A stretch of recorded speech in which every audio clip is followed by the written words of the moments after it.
Hey everyone, I'm McCall. So today I wanted to talk to you guys about mobile learning. First off, we should probably go over what is mobile learning. Well, it is kind of a broad term that is basically explaining education through portable devices. For example, a tablet or a smartphone. So this could mean applications, this could mean allowing the students to write their notes in the portable device. This could mean letting them have access to the internet. It can mean a multitude of things. So today we're going to break it down, see what their benefits are, and as well as their negatives, see if it's worth it, and ultimately we're going to talk about if it's the future of education. So I think mobile learning has a big part in our classrooms. For example, let's take into consideration the last 2 years. Teachers were ripped out of their classroom and then thrown into their homes where they had to adapt and learn all new systems without the proper training, and it wasn't a very conducive method. Most utilized Microsoft Teams, Zoom, Google Hangouts. They utilize some whiteboard applications to show the work to the students, screen share. And unfortunately, because students are within their social development years, they suffered from not having that social interaction that students need. So a lot of them are socially and a little emotionally stunted from these last 2 years. All right, so now let's look at today. So what are some apps that we could actually use in the classroom? How do we implement mobile learning? And is it a distraction? Well, I think the answer to all of those questions is kind of, but it depends on how you utilize them.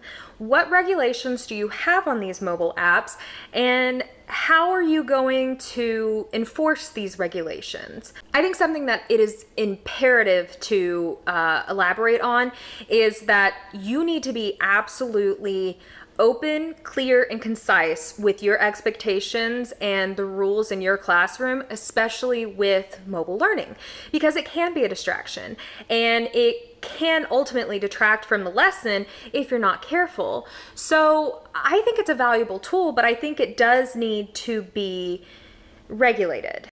So I did find some examples of how teachers are utilizing certain applications in their classroom today.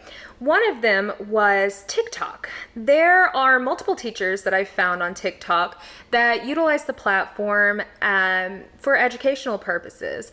Another something that I like to point out is not everybody learns the same. Some people have different learning styles. This is a really good way that we can kind of integrate some other teaching methods to cater to these kids who have these teaching styles. So a major part of my project is 3D modeling and how that can improve efficiency, speed up the process, and help even beginners learn the basic techniques that they'll need to do in order to create these real life sets and costumes. However, 3D modeling is not just there for design purposes.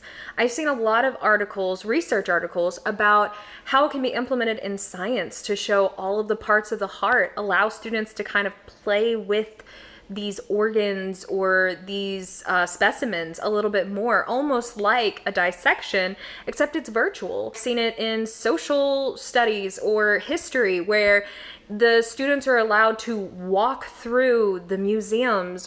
It puts that student in that situation. It's more immersive and it allows the student to really connect with the lesson. Okay, so I've gone on and on and on about a lot of the benefits, but I haven't really touched on the negative. One major negative that definitely sticks out to me is social media. So social media is kind of a cesspool of wrong information. It's gonna kind of be the downside of the internet, unfortunately, but that's why it is so important that we teach our kids and our students that looking at the sources and making sure it's a credible source before you take it at face value is so important. I think that that is a great lesson to teach our kids, and one that can easily be done if we implement mobile devices in the classroom. So in conclusion, yes, I do believe that mobile learning is the future. It just makes sense. the world is pushing into a more technologically advanced society.